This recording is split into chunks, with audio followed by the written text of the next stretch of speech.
at that time. But I won't do that tonight because we've digressed enough.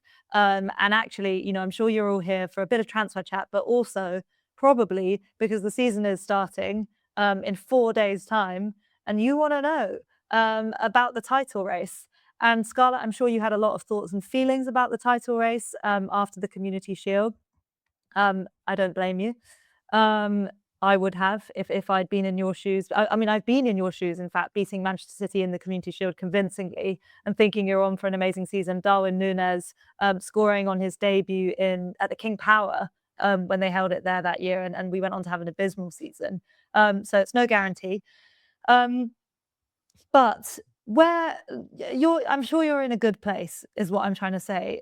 It would feel pretty good to comprehensively beat Manchester City in that fashion. Yeah, I think, look, Community Shields are cursed. Let's not overlook that. And I was thinking about this going into it, like, what do I actually want from this game? And you get to the day and you never want to lose that game because preseason friendly or not, it's a notch in the belt. It is something significant. It is the curtain raiser. And I looked at Liverpool in the Community Shield last season against Crystal Palace and saw things that really struck fear into my heart as an opposition fan. And, I thought Ekitike was great on that day, although I think he did tire, which was maybe an interesting precursor to what later followed in the season. But I think the way that you then lost that game, obviously you went on to win your first 5 matches, but something about surrendering a 2-goal lead in that fashion. It wasn't a 2-goal lead. It wasn't a 2-goal lead. A 1-goal lead? Yeah. A 1-goal lead in that fashion. It puts something in your head, I think, and you can argue this one way or another. I think if Arsenal had lost that game, I would be calling it a pre-season game.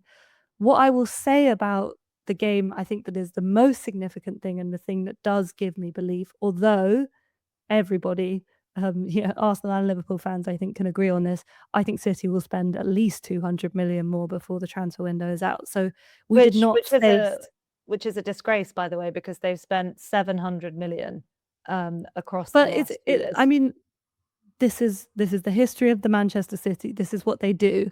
And, they were never going to start next season or be into next season in big games having Mateo Kovacic starting in midfield next to Elliot Anderson. It will probably be Buardi and it will probably also be Fernandes because that's what City do and they need to strengthen there, and their midfield was, miles off it. I think Arsenal will strengthen too, for what it's worth. But the gap was the thing that really stuck out to me as an Arsenal fan because, I watched Arsenal rock up to the Etihad in April last season. Fearful. I was afraid. I was afraid of Ryan Cherki. I was afraid of Jeremy Doku. I was afraid of Man City. And I think Arsenal actually played quite well in that game, but City just, I think, looked, and again, I was nervous, so I probably don't have a very accurate, recall of the game, but I think City looked like they really had that sharp attacking, difference-making fear factor, and I think Arsenal lacked that. And Arsenal scored 3 pretty good goals from open play yesterday. And I think the game had quite an open feel to it, more open than I think Mikel Arteta would like. So for the pure reason that I think it demonstrates that City are not there yet, and there may be an advantage to be found in that, I feel very positive about it. But I know, obviously, that there's lots of caveats here, so I will not get carried away about it. What did you think, Lola? I think it just reminded me the extent to which the Premier League is in flux this season. 9 of the 20 teams, let that sink in, will be starting the season with a new manager. In Liverpool's first 5 games, we play teams that have a new manager. We have a new manager ourselves. So it's a strange combination to me because Arsenal have been uninspiring in the preseason, and you can say it doesn't matter until you're blue in the face. I think it does matter. I think the season we won the league most recently under Arne Slot, we had a brilliant preseason. We beat you, in fact, in America. Sorry, I've got something in my throat. And I think it does matter. And I think there was murmurings. In fact, I spoke to a friend of the podcast. I don't know if he's watching tonight, Johnny Bloom. We'll give him a shout out before the game. And he was like, to be honest with you, I don't even know if I want to watch it. I'm feeling kind of uncertain. I think I might have to just watch it just to see what the vibe is because we've been so bad in pre-season. And so I think I hear Arsenal were very good. I also read a piece today about how poor City's defending was. The main takeaway for me is, in every respect, Arsenal are stable. They won the league based on having the best defense last season. Um, and they are also stable. They are the team that's had the least churn, the least uncertainty around them now for about 2 seasons. I'm including that, by the way, in the season that Liverpool win the league, because we have the contract issues hanging over us that season. So Arsenal already have a major advantage of that certainty and, same manager, same players. They also have the title in their hands, which we know from all the seasons that you start with Manchester City as the champions does count for something. You're there to be knocked off. So I would say at this point, Arsenal are heavy, heavy favourites. But I return to my original point. The league is in flux. Everyone is in flux. You have no idea how good Chelsea are going to be, no idea how good Liverpool are going to be, no idea even how good Manchester City, Manchester United. In fact, I saw a stat today that since Michael Carrick took over, no Premier League side has won more points than Manchester United. So I'm not saying that I think Manchester United will win the league. Right now, Arsenal are obviously the favourites, but I think the Premier League is going to be weird. There are some new rules which we should talk about that are going to make things more difficult for Arsenal. But yeah, I think you should be feeling pretty confident about your chances. It seems that after years and years and years, as a Liverpool fan, where we watched Pep's Manchester City set an absolutely relentless pace. You watch Liverpool go blow for blow with City in those 90-plus point seasons, not winning the league, having got 95 points on the board, heartbreakingly, although of course went on to win the Champions League. And it feels a little bit cruel. I'll be honest, it feels a little bit cruel that you're coming up against a more imperfect version of Manchester City and a Manchester City without Pep. But that also gives me hope, because there's so much uncertainty that you wonder, is it going to be a season where the first 10 games is genuinely like, you're shaking out one of those toys that has like sand in it and you're trying to get the drawing to show. I think it might be a bit like that. It might take 10 games to understand who is competing where. And I always remember, this is the last thing I'll say, I always remember Antonio Conte's Chelsea. I think they lost 2 in their first 5 or something and had quite a few uninspiring performances. And then it was around September, October that they put together a 13-game winning streak and, of course, go on to win the league by a distance. It was the transition to the 3/5 at the back after defeat at the Emirates. So, yeah, I just wonder if someone like that, a Conte's Chelsea, and he was in his first season at Chelsea, might emerge from the pack. But who knows? Right now, Arsenal are the heavy favourites. Can I just take a pause to acknowledge the person who I think is the sole gooner in this sea of Liverpool fans, and that is Rob GAFC. He says, "I'm Team Scarlet. Hashtag come on, you Gunners." Yeah, I'm in full agreement, Rob. And also, shout out to Pete South. I saw a question from him. Yeah, Pete South 3636. Is that how old you are, Pete? Sorry, just curious. Who is Pete South? Do you want to tell the audience about who Pete South is? I don't know. I don't know who Pete South is, and I don't know how old he is either. He says, on a scale of 1 to 10, how different stylistically do you expect your respective teams to be this season? Pete, that's quite a wordy question. I do think, interestingly, I don't know if you were on the stream for this. I think Arsenal played, Arsenal were much more open against City than I think Arteta would have liked, and part of that is the Miles Lewis-Skelly effect. And I think he is a problem and also an advantage for Mikel Arteta to solve. How do you incorporate someone as creative and flawed as him? I don't know if you've seen the goal, Pete. I don't know if you guys have seen the first goal. I'm banging on about it, but you should watch it. Scarlett, you're also banging your mic as you speak. Sorry, I'll stop banging my new mic. Yeah, Gags, Arsenal created nothing from set pieces yesterday. I don't think it's quite the new dawn that you might be hoping it is, because both Bruno Guimaraes and Christos Zolis are mean set piece deliverers. So I don't think the emphasis on that threat has gone away from Arsenal. And I think just you wait for Gabriel to get up and running. let's not have this trash talk because I saw Gabriel strangling poor Kusanov. Poor Kusanov. He literally has his arms around his throat, and then somehow Gabriel's appealing for a foul. But I want to actually ask you in a serious way, and this is not me taking the piss, by the way. There are some new rules being introduced this season around time wasting, around goalkeeper injuries, around set pieces and fouling on the goalkeeper and general kind of behavior in the box. Do you, like, hand on heart, Scarlett? Because my belief is that is going to affect Arsenal. This is a team that has played at the margins and succeeded at the margins. And you have to give credit, by the way, for succeeding at the margins because it's something that Arteta identified. And ultimately, Mikel Arteta's set piece project, as Spacey, our friend Spacey is calling it, it's paid off. It's paid off. It hasn't paid off aesthetically, but it's got Arsenal where they want to be. I think you would be lying if you said you didn't think those rules are going to affect Arsenal this season. I think, of course, those rules will affect Arsenal, Lola. I think they'll affect lots of teams at the top of the Premier League.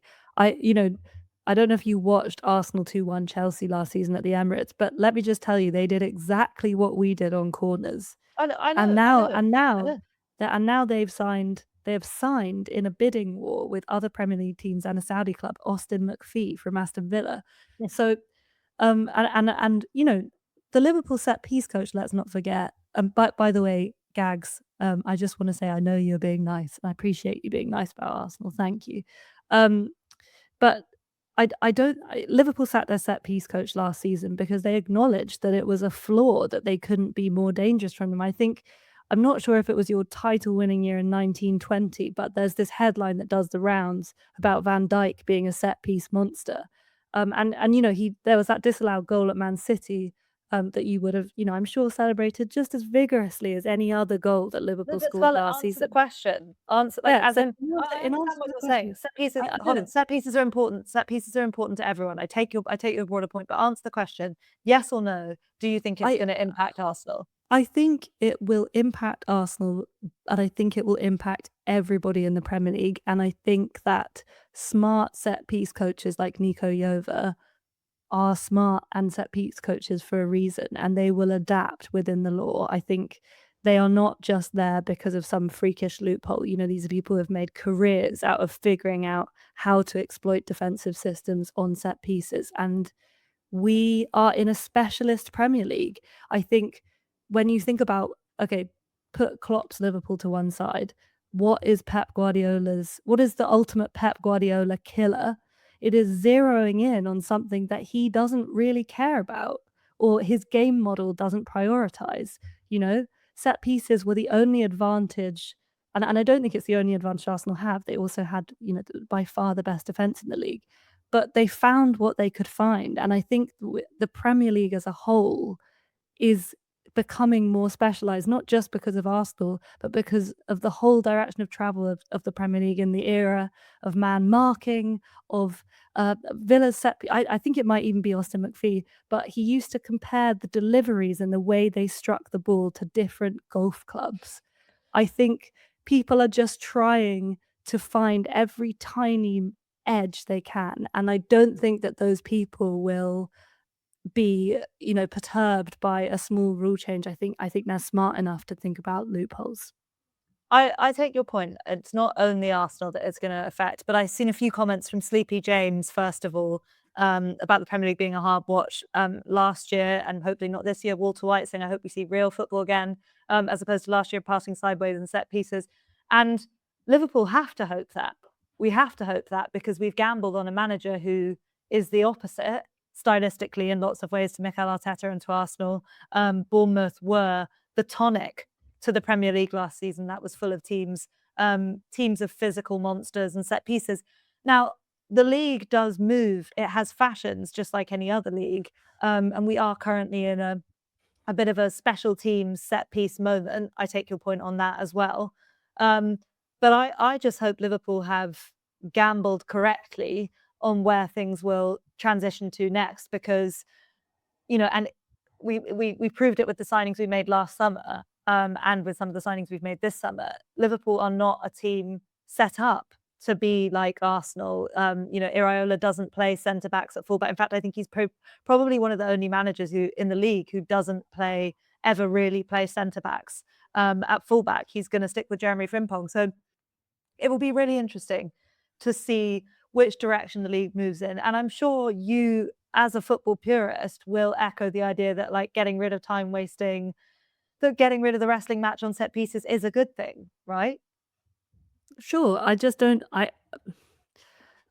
I'm skeptical about the effectiveness of these new rules in governing the chaos that is all of those things. That's all. And I think the chaos is because of the fact that everybody wants to win, because of the physicality of the Premier League, and because of these smart people in positions trying to exploit the rules. So I wouldn't put all your stock in the Premier League changing just because. I mean, we've seen firsthand. I think people are talking about it in Tad predicts is talking about how the rules, sometimes seem to have seasons, by which I mean they are enforced at the beginning of the season and maybe not the whole way through. We know Arsenal have experienced that firsthand in 24-25 with the kicking the ball away thing, and the Trossard red card at the Etihad, for those who are familiar with it, felt like a particularly cruel example of that. So I think my feeling on that is let's see. Let's see. Okay, let's wrap that little bit on the title race there. I think it's safe to say you're feeling confident, as you should be. You are sitting here a Premier League champion. I read Neil Atkinson's match review of the Como game today, and there was a final paragraph which I actually want to share with everyone on the chat. Scarlett, will you just keep everybody entertained while I pull up the correct paragraph? How do I keep them entertained? Everybody, stay where you are. We really appreciate you joining. This is our first time doing this. I think we've given a good account of ourselves, and I think we will get better. We're Okay, I'm cooperating just gonna with I'm each just other gonna read it. today. I'm just gonna read it out. Okay, Lola, are you ready to read out your statement? So he concludes by saying, I don't think we're ready, but I think we fancy it. I think we want it and welcome it. I don't think our opponents are ready either. And while they're at home, we know enough to know that that can be used against a side. He's talking about Newcastle there. I'm up for it and into it, and I back us to score and I back us to hurt a side. Let's start there. 2 games until the window closes, 5 games before the first break. Let's find a path to 11 points. Won't be easy, isn't impossible. I've been to all 5 preseason games and I've seen enough to be able to delude myself to perhaps even be genuinely hopeful. You start with delusion, you get to hope, then you can believe, and then you can do it. And I have to say, as a Liverpool fan, that fired me up because I agree with Neil that what I saw against Como was just a group of players enjoying the way that they were being asked to play football. So when he says they fancy it, I know exactly what he means, and I think that we fancy it. We like the way we like the instructions from the manager. We like our new positions. Can so quickly, with a fair end and a few wins, develop into no, we fancy a title challenge. And I say this in the full knowledge that I looked at Liverpool's bench against Como in the second friendly, and I felt immediately that same kind of empty, disappointed feeling that I had at points last season, where you look at the bench and you know it's only going to get worse from the bench. But I I know exactly what Neil's trying to say, which is I think it's just when Liverpool players and Liverpool fans are enjoying it, all of a sudden we become dangerous. And I think that's where it starts for me. And I was hugely encouraged by things that I saw against Como. I'll be even more encouraged if in the transfer market in the next week or so we can get some players over the line. So I do fancy Liverpool to be in the title conversation, whether it's enough to sustain it across the whole season, whether we have the squad depth, these are all huge doubts. But I fancy Liverpool to be there or thereabouts because I think that when you get the fans on side and the players are enjoying it, instantly Liverpool become incredibly dangerous to the rest of the league. I think that's fair enough. I think your title win in Slot's first year was predicated, a lot on momentum, because if you think about the mood around Liverpool in the fan base, in, broader football fans, nobody thought Liverpool were going to win the title that year. You won against Ipswich opening day and you were irresistible for about 20 games. And that was enough. That was enough in that broken Manchester City season in an Arsenal who were torn apart by their own injuries and refereeing decisions, to basically make the necessary headway towards winning the title that gave you the belief you could be champions. So, look, I don't think there's such a thing as it being your year, but I think it was Arsenal's year last year, and I still think it's Arsenal's time to win. And I think if you look at who they've recruited and the ages of the people that they've recruited, it's different. It's different to the early Mikel Arteta years. It. I have my own feelings about a 28-year-old Bruno Guimaraes. I would have loved to have got him when he was 23. I wanted to get him from Lyon. I have my own feelings about spending loads of money in wages on Victor Osimhen, but I also understand because right now is the time to remain at the level that you were and basically take the opportunity to win while other people are not where they could be. Rob very kindly is reminding everybody to hit the like button. Thank you, Rob. It's kind of you for encouraging everyone to do that. I am bowled away. There are nearly 1,000 of you watching along live right now by the generosity of all of these people that have come over from Anfield Index to spend the evening with us tonight. Your support is, I'm genuinely blown away with it. I'm not often lost for words, am I, Scarlett? We really appreciate it. We are trying to build something new here with the EPL Index. For the Anfield Index people, I can say that if I can say very confidently, if you like the Anfield Index content, you will like it over here. So if you haven't already clicked subscribe, please do. It's just a small thing, but it makes a big difference to us. Because with numbers of you, then the channel can start making money and we can bring more and more and more content to you and take over the whole world.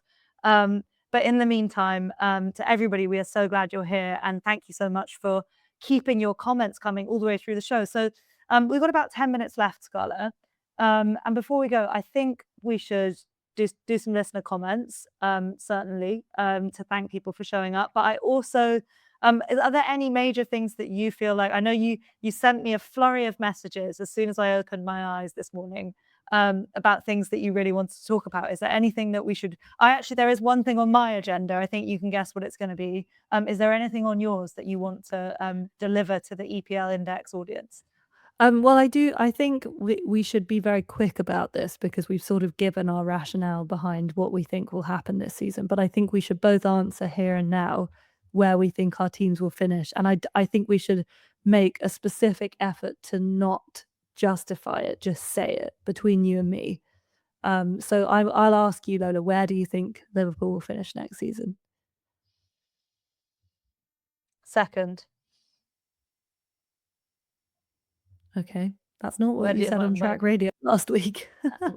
Well, no, you asked me where I believe Liverpool can win the league.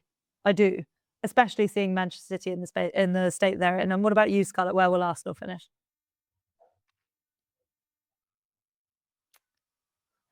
Champions. Okay. I have to. I just think it's a guessing game because I'm sure Arsenal will come out of the blocks quick because they look more ready than anyone else. But what happens beyond those first 5 games, depending on how Gag says she took some time to think about it. But no, I think it's so up in the air. I actually feel I did this on my own show on Saturday night on Fan Focus and Anfield Index. I think we were all feeling pretty frustrated at the state of the transfers. And I decided to do a Liverpool positivity corner that was basically about the mess that was going on everywhere else. So at Chelsea, you've got Enzo Fernandez being booed by his own fans. City, you've got Maresca. Apparently, the players are already confused and not enjoying Maresca's training techniques. I saw a meme comparing Enzo Maresca at City with David Moyes at Man United, and I think that makes awful lot of sense. And then Manchester United. This was the thing that really, really tickled me. There was briefings about how motivated Man U were to beat AC Milan, Ruben Amorim's AC Milan, and they ended up losing 4-2. 4-2, and it was Ruben Amorim's first win of the preseason. It's just delightfully amusing. So I think Liverpool obviously have major squad depth issues, but like I said, they look like they were enjoying it. Sleepy James agrees. Sleepy James thinks Liverpool first. I believe, come on, mighty Reds. I wouldn't say I believe that we will 100% win, but I am ready. And I think Gags will agree with me here because me and Gags were so depressed towards the end of last season. I think where I'm at is I'm ready to go on the journey. I'm ready to be on the journey again and take the setbacks because, as we were saying to each other last night on the post-match show, is Liverpool can lose games, Liverpool will lose games. But if you run your bollocks off and you press and you play attacking football, then ultimately we'll cop for it and we will support you. So I feel ready to go on the journey again.